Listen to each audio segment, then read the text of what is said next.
সেটা ঠিক আছে, চলো তাহলে দেখা যাক। একদম। আর এঙ্গেজমেন্টের লুকটা তুমি আমার থেকে নিয়েছিলে, সেটা একদম কিরকম ছিল দারুণ বলো? ছিল। আমি তো ভাবছিলাম হয়তো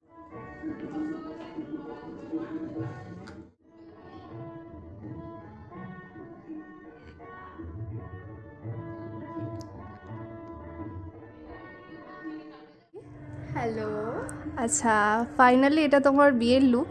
তোমায় কিছু আর জিজ্ঞেস করতে হবে না, আমি বলে দিচ্ছি। অসাধারণ হয়েছে।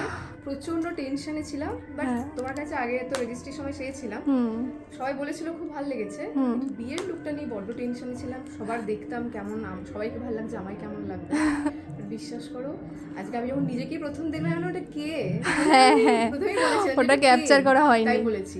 তারপরে তো সবাই মানে হয় না এক সময় এটা কেমন হ্যাঁ সেজেছে, হ্যাঁ এটা হ্যাঁ, কেউ না, সবাই বলছে দুর্দান্ত হয়েছে, দারুণ হয়েছে, কোথায় থাকে সে যে সাজিয়েছে, এরকম ব্যাপার। অসাধারণ তাহলে হয়েছে। তুমি রেকমেন্ড আর করছো? আমি একটাই কথা বলবো, যে অন্যরা যাদের বিয়ের সিজন আসছে বা বিয়ে করবো বলে মনে করছে, তাদেরকে আমি একটাই কথা বলবো, নির্দ্বিধায় কোনো সন্দেহ না করে তোমার সাথে জাস্ট নাম্বারটা যদি পেয়ে যায় তো এক চান্সে যেন ফোন মানে একদম কথা বলে নেয়, পুরো দিনক্ষণ যেন ঠিক করে নেয়। সত্যি আমি মানে কি বলবো, আমার সত্যি খুব ভালো লেগেছে। স্যাটিসফাইড? চরম চরম। আর তুমি বলেছিলে যেন একটা ঠাকুর ঠাকুর ব্যাপার আসে, একদম, তোমার আমি তো পুরো আসছে? এরকম ভাবে ভাবছি, পুরো ভেতর থেকেও আসছে ব্যাপারটা। চলো তাহলে একবার আইটা ক্লোজ করো। হ্যাঁ, চলো টাটা করে দাও। টাটা। একটা